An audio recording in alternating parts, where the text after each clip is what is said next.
کس عظیم خاتون کے گھر میں خادم فرشتے ہوا کرتے تھے؟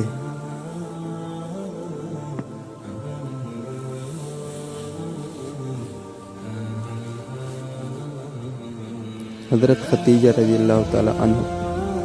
قرآن میں کن لوگوں کو فضول خرچ کہا گیا ہے؟ فضول خرچ لوگوں کو۔ کس نبی نے سب سے پہلے کافروں میں شادی کرنے سے منع فرمایا ہے؟ حضرت شیث علیہ السلام۔ کون سی سورت زندگی میں امن لاتی ہے؟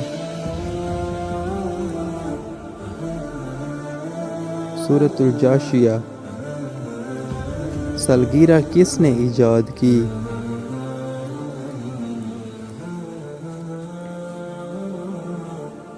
فرعون نے ایجاد کی۔